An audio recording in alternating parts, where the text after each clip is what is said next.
right now I'm working on a paper, working on a college paper, and I'm being really lazy about it because it's Labor Day and I don't have work.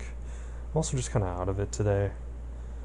Like I'm so sensitive to sleep and like not getting enough sleep or sleeping, like waking up in the wrong point of my circadian rhythm. Like today I just woke up feeling groggy and I've just felt that way all day. I've been kind of not 100%.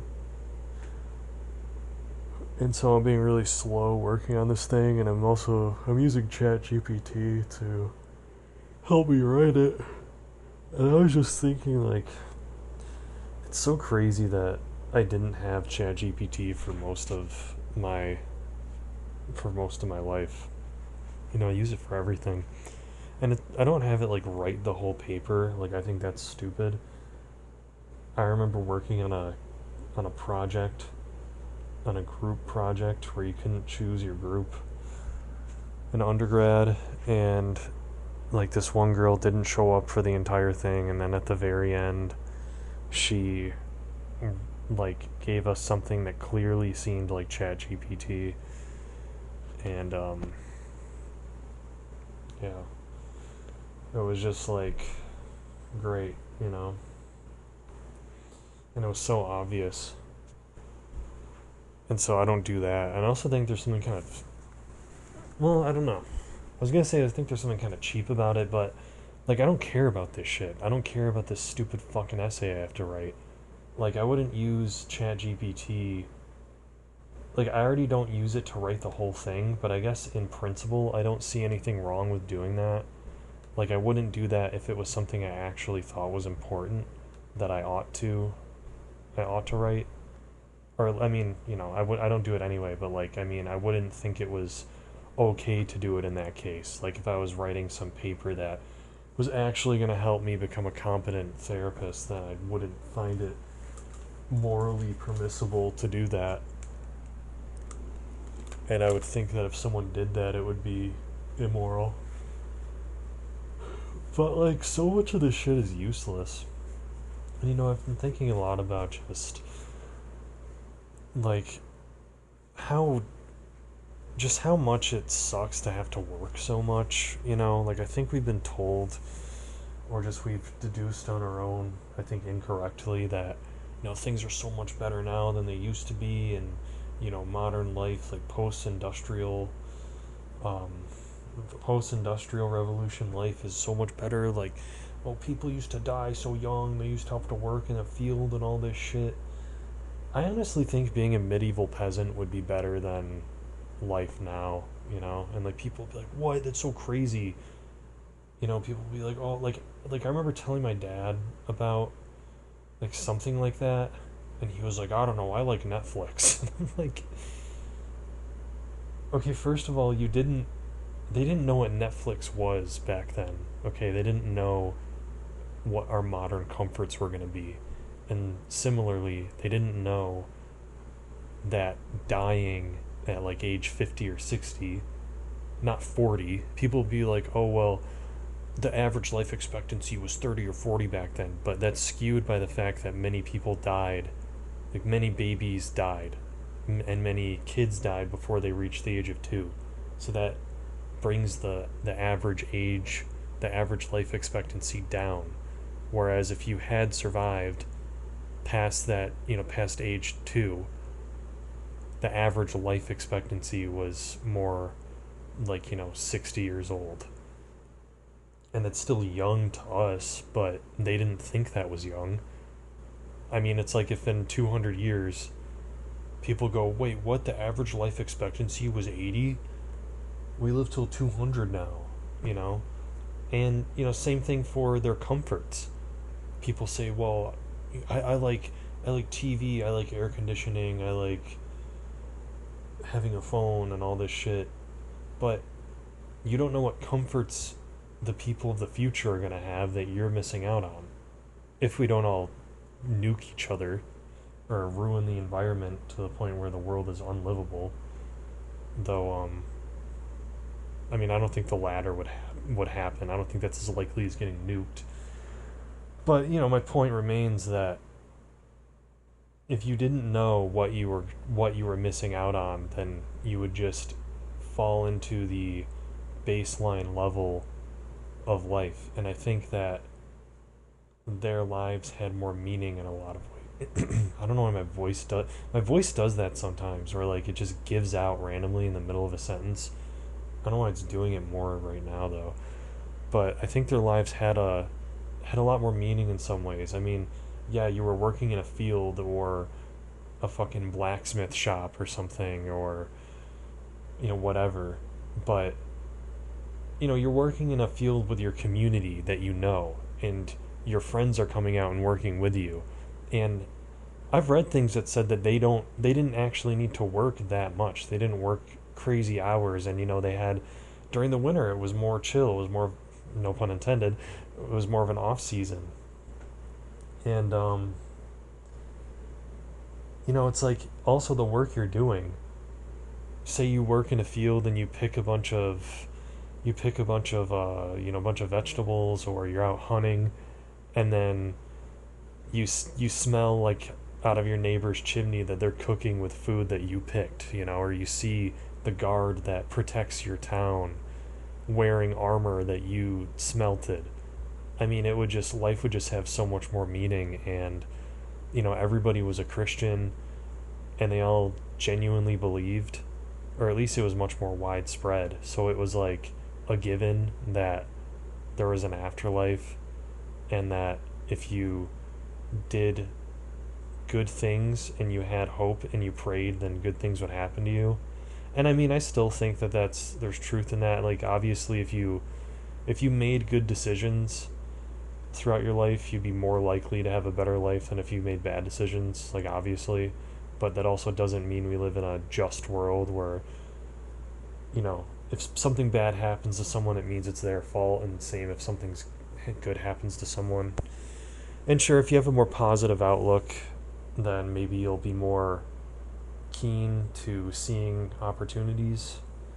And, I'm not against the idea that there is a God and that prayer might have an effect, or maybe the universe works in some way like that we don't know, where there is a such thing as, I hate to say it, but like manifesting. I mean, I don't believe in manifesting in the sense that if you believe hard enough then something will just happen, but I don't know, like I'm a very open-minded person. I'm very open to the idea of, like, I was reading this book called Synchronicity by Carl Jung, and it's definitely his most out there book. Definitely his most kind of seemingly unrealistic, but he was just kind of talking about how, like, he was kind of putting forward the idea that if somebody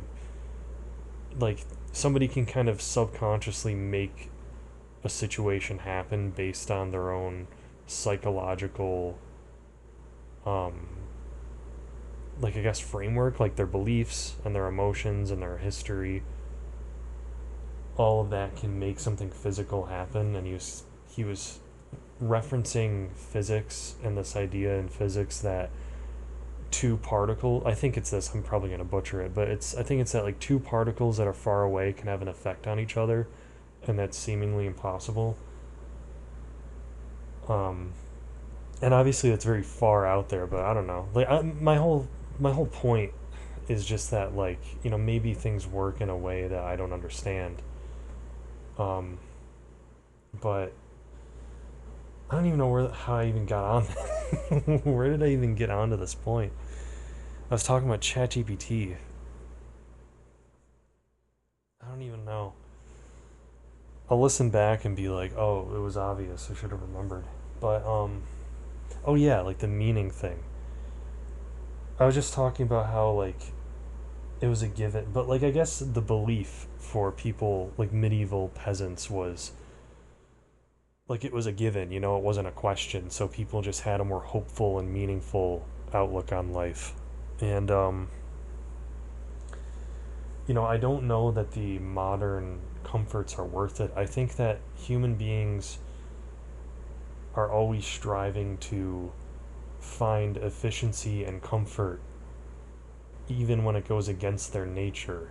And it's kind of paradoxical because clearly part of our nature is to have this drive that goes against our nature.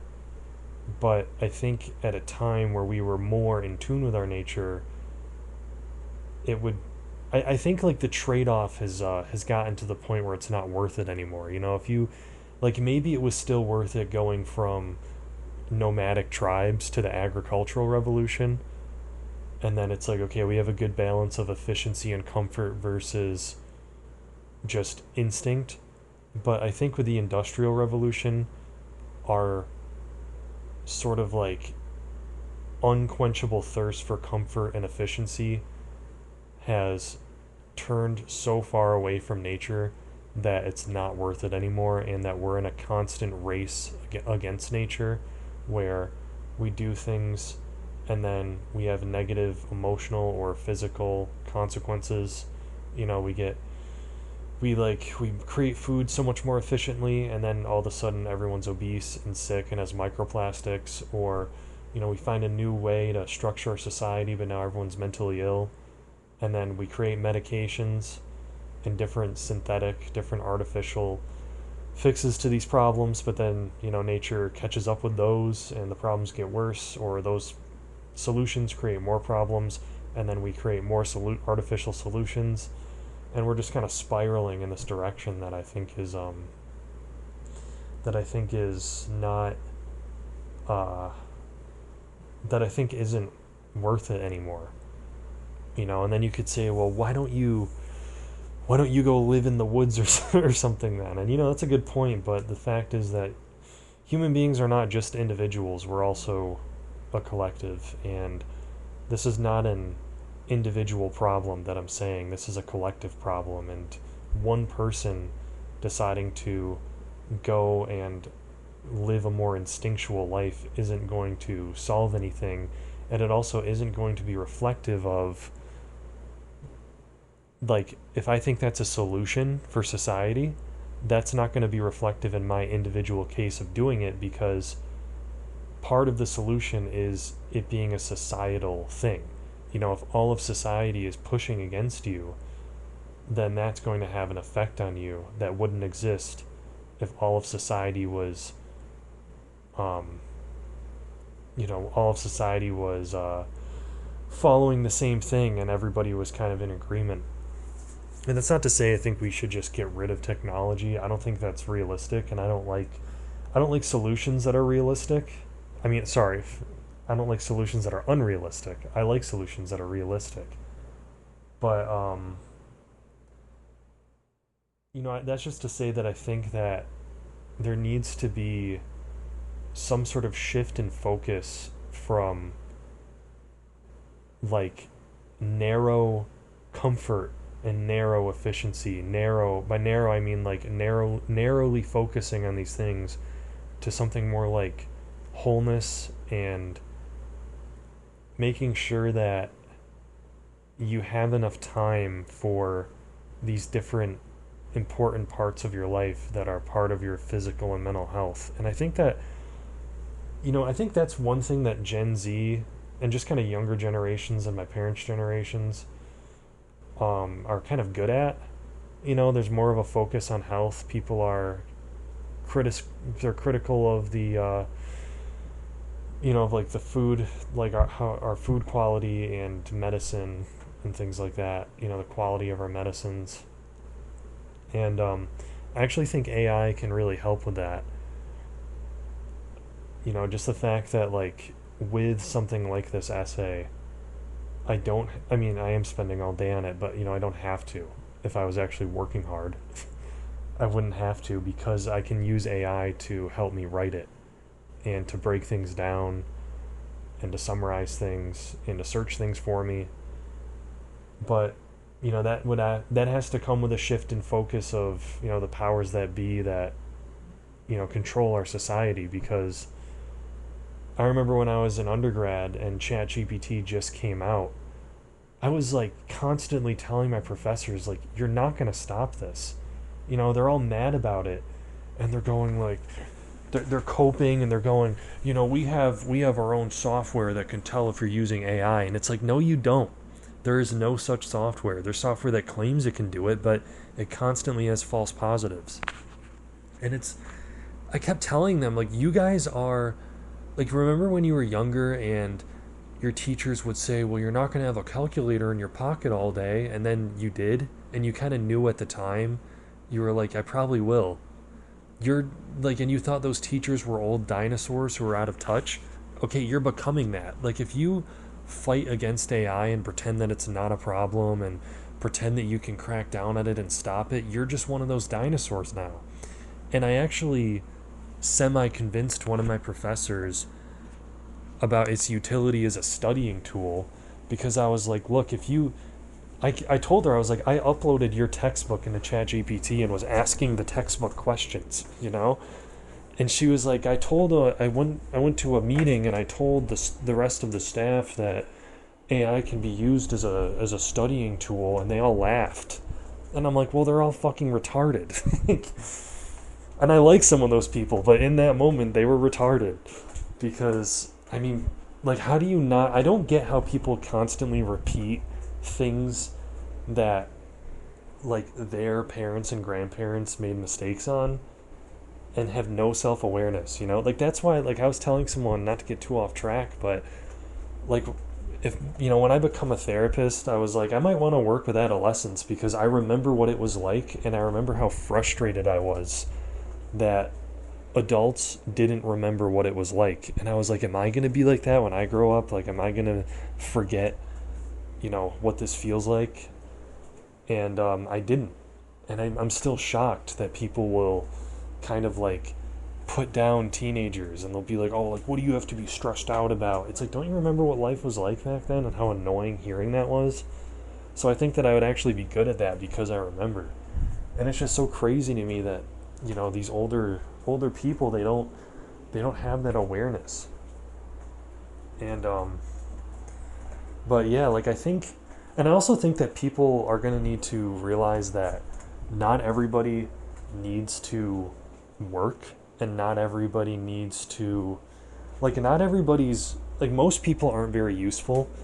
I don't subscribe to the idea that every individual drives society forward in mostly equal measure. I think that very few people do anything useful. Like, that's kind of why I'm not a full-on capitalist, but why I'm not a communist is because I don't think everybody has the same value to society. Everybody has some innate value in life, in being alive and being a human, but not everybody contributes the same amount. Throughout history, it's a few great people who push anything forward, and usually it's a few great men. Sometimes it's women, but let's be honest, throughout history, it's usually a few great men push things forward. And even now, it's like, people hate on Elon Musk, and sure, he has his faults, but I mean, he's like one of the most influential people alive, and he's one person. Steve Jobs, someone like Jeff Bezos, all these people who are alive in our lifetimes were so influential, and they were just one person. And yeah, they had, like, engineers and scientists and the like under them who helped them, but the fact is that their services that they made, the technologies that they made, wouldn't have existed without them, because they didn't exist before them. And so it's like you have a few people who have the ideas and have the money and have the drive and have the connections, who get everything started. And then you have, like, maybe a few hundred or a few thousand people who are important higher ups who actually create the things. And then you have the much larger group of people who work on things like mining, or, building simple tools, or just work in factories, or just basic administrative duties that anyone could do. They're completely replaceable.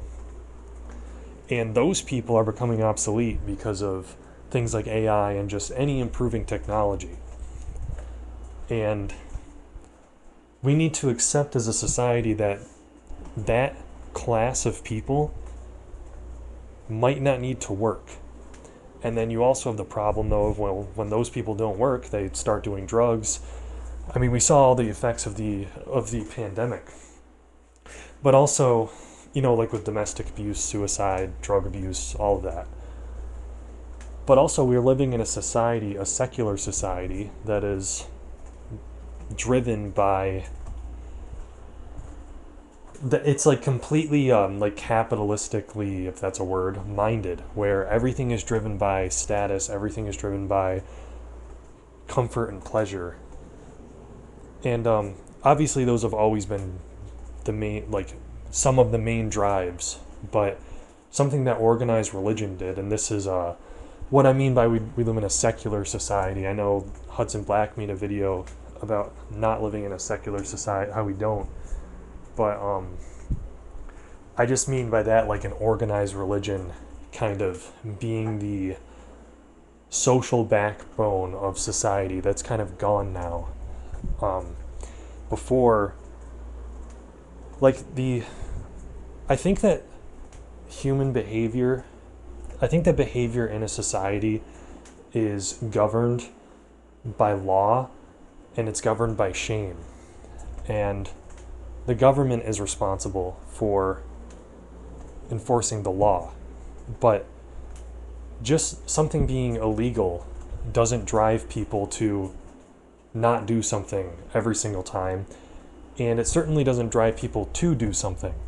Something being legal or illegal mostly has a negative effect, and by negative I mean it prevents somebody from doing something, but it doesn't necessarily promote somebody to do something.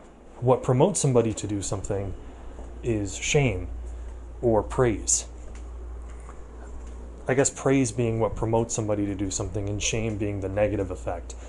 And I think religion for a long time was how shame and praise were governed. And with organized religion not having as much power, now people are falling back to kind of a more individualistic way of being driven towards doing something. Like, I want to have a lot of status, I want to have a lot of resources, I want to have a lot of comfort, and not thinking as much of, well, how is what I'm doing affecting others, and how will others perceive what I do? There's even been a conscious breakdown of shame. Like, you're not even allowed to, like, it's frowned upon to shame anybody for anything. If somebody has a personal choice that they make and it doesn't directly harm others, it's like, well, why are you mad at them? What effect does that have on you? And you're kind of ironically, you're shamed for that. That is like the one of the only like values that falls in that domain that society is still pushing. It's like, sometimes you have values like that where it seems hypocritical, but you need to have one value.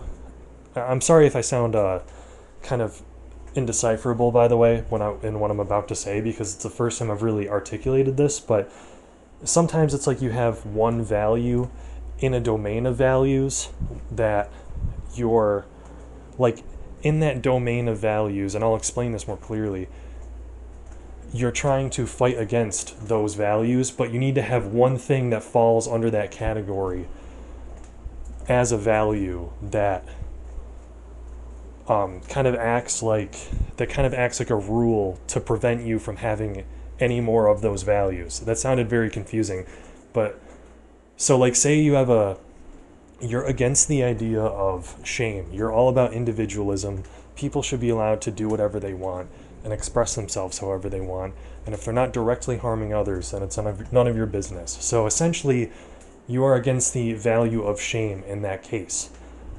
But being against the value of shame falls under the domain of shame, because that's enforced by shaming somebody if they shame someone else. So you need to have that one value that falls into that category, so you don't have any more values in that category. It's kind of like, it's the same thing with tolerance. It's like, oh, we don't tolerate intolerance. Well, and then, conservatives in kind of like a shitty stupid argument will go, well, that's intolerant. And it's like, yeah, but they're not tolerating intolerance. But they are kind of, in that, what I call the shitty argument, they are striking onto that idea of, it is kind of hypocritical because you're against this whole domain, this whole category of this value, but you still need to hold one of those values in order to maintain your worldview. It just has to be a negative value related to those values. It has to be something that falls into that category, but pushes against everything else in that category. I hope I explained that well. But because our society is so individualized in this way, we don't really have anything to, when you don't need to be distracted by a job, there's no collective reason to act in any way, because your behaviors are only being enforced by a negative value, like what isn't okay to do by the law. But there's nothing promoting you to do anything collective, because religion, which is what used to do that, has, at least organized dogmatic religion, has been torn away. Or has, I don't know if torn away is the best way to put it, but it's much weaker. It has much weaker of a hold on people than it used to. But I think that if we get to a point where we have to acknowledge that the vast majority of people aren't actually needed to work anymore and contribute to society like they used to, because one machine can do the job of 1,000 factory workers, and one computer can do the job of millions of people, then if we want to avoid the problems that we saw during the pandemic of people, what the average person does when they don't have to work, we need to find something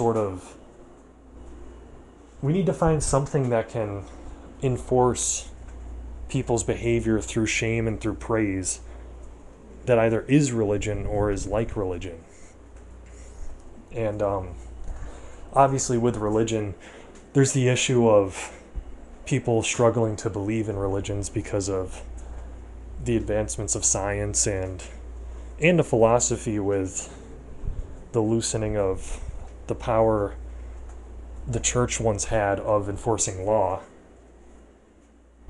So I think that people's views on religion would need to change fundamentally, or religions themselves would need to, or we would just need some new thing. But I think that it is possible to do, and it might even just be the next sort of natural evolution of things, or at least one of the possible ways that we could evolve. And I think it's something we need to do because it's happening, like this process of automation is happening anyway. And it's going to become more and more clear to us that we don't need every single person working. And we also can't pretend that everyone's creative either. That was a very kind of I find that liberals do that a lot. Like left-wingers do that a lot. They have that mentality where they're like, if nobody had to work, then everyone would just become an artist. And it's like, first of all, the same thing applies to art. Very few artists are important and actually make good work, and then most people make garbage and nobody cares about it, and that's just what it is. You can be mad about that, but that is the fact. And I'm an artist myself. I know that no one's ever probably gonna read my books or my poetry. When I made music, I think my writing's pretty good, but I know my music wasn't very good. And it's like, maybe you're like a few people will appreciate what you do, but you're not going to be Michelangelo. You know what I mean? And also, most people aren't actually creative. I guess that was the problem I was that was what I was kind of thinking of when I was mentioning like left-wingers in particular, because left-wingers tend to be higher in the personality trait openness, which is related to creativity. And so I think they make the mistake of like, oh well, I'm interested in art, and so that means if you know most people, if most people didn't have to work, then they would do what I do, and they would just, you know, become engrossed in an artistic project. But it's like, first, your I almost said autistic. Your artistic project is not actually important, probably, to broader society. To you, it might be, and that's, you know, that's valid.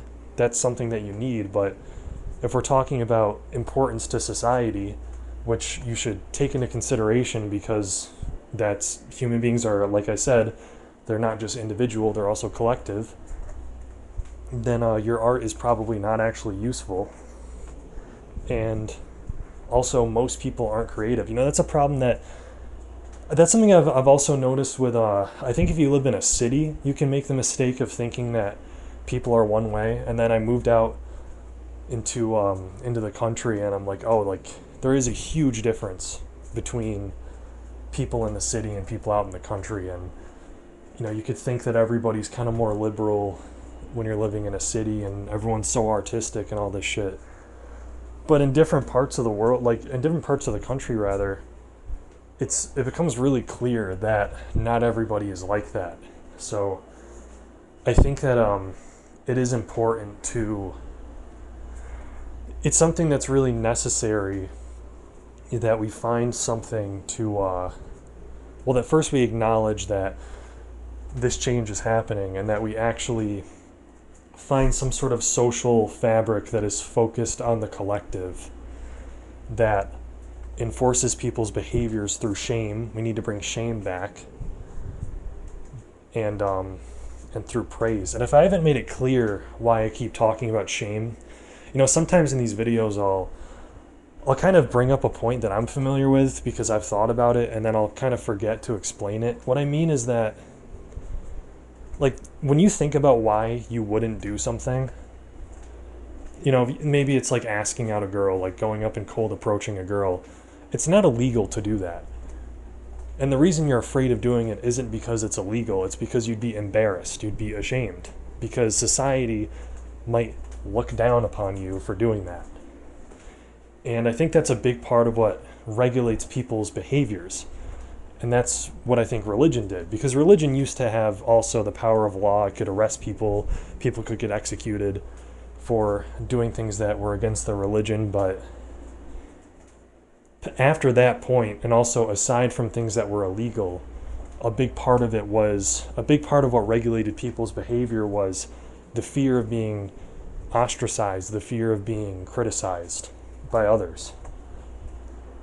And but now there's no sort of collective framework for shame, or at least it's much weaker than it used to be, and now it's kind of more individual.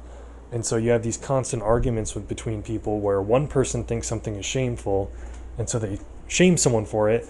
Then the other person goes, well, it's none of your business. And then that's seen as, like, it's none of your business, it's not affecting you, is seen as like the golden rule now for how people ought to treat each other. And also it's kind of it's not even correct. Like, just because something doesn't affect someone directly, again, that's like, you're focusing, like, in an individual sense, yes, like XYZ behaviors may not affect somebody directly, but, and like, you know, say like not having children, which I'll be a hypocrite because I'm probably not going to have kids, but it's like, if you got shamed for that, if that was a shameful thing, people might say, well, it's not affecting you if they don't have kids. And it's like, yeah, but that's because you're focusing too much on the individual. When you think collectively, if nobody has kids, then society doesn't move forward. You know, obviously society halts. It ceases to grow. So, yeah, I just think, I think that we become too individualized, and we need something that serves the function of religion if we're going to keep advancing our technology to the point where things are so efficient and so comfortable that not everybody is needed in the workforce. And we also need to change our focus to, which I think we are doing this, from being all about making money and being as efficient as possible to being more kind of holistically well, like making sure your mental health and your physical health are taken care of, and that you're learning more as a person. I think people are educating themselves more, and I think the way we educate people is not useful either. Just like having people cram information that's mostly irrelevant. I think letting people, like, not everyone needs to be educated either. That's the thing with AI as well, is that, like, everybody now can write like a Nobel laureate because of AI. You can just have AI write something. And then you can go, well, we need to make that illegal. And it's like, that's just what's happening. Just like everybody can do statistics like a statistician because of calculators. I know calculators aren't actually, it's not like SPSS or something that's made for statistics, but okay, you can do, whatever, like fucking algebra, whatever kind of math, like an expert because of a calculator. The same thing's just happening with writing now and with access to information. And it's like, you can try to stop that, but that is just what's happening, and you're not going to stop it. That is clearly where society is headed, and it's kind of already there. And so it's like, so we need to accept that not everybody is going to need to be educated past like a very basic level. You're not really going to need college. If we're talking about somebody who's not an expert in something, there's no real difference in just usual everyday use between like a PhD chemist and somebody who just asked it a question about chemistry and got an answer. Because even if they don't understand it, it doesn't matter because they have access to the information. What matters, where understanding it matters, is at those top levels, those top classes, as I put it before, of society, where you're an expert on something and you're really pushing society forward. You're working right under those few great people who, like I said, have the connections, have the resources, have the ideas to really make something big. And so for all the people who aren't at that level, they have, for everyday life, an access to an amount of information that looks no different than somebody who's an expert. So that means that the playing field is essentially completely leveled. So there's no real need to push those people into higher education the way we have been for a few decades now. And instead we need to find something else for them to do.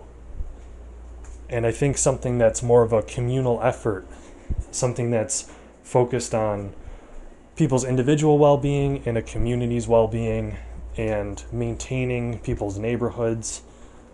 I mean, I don't have like all the answers right now, but something that's more focused on that than what's been the usual for, the last however long of people getting into higher education and people working at some job. Like, once that goes away, there needs to be something to replace that, and it needs to be more conducive to people's nature rather than the habit we've gotten into of only focusing on making things more and more efficient. Anyway, I hope I tied that all together. I know this video is long now, but I just think, like, I'm trying to think of if there are any points I didn't tie up. But I guess the gist of it is, like, we need something to make people more collectively oriented, that is more natural for them, while acknowledging that technology isn't going to stop progressing. And I'm sure that I'll end the video and go, oh, like, you know, I didn't explain this well enough, or I didn't tie this part together, I didn't finish this part, but I don't know, I'm kind of tired now. So, yeah, I don't know. I hope this was clear enough, and that's probably about it for this one.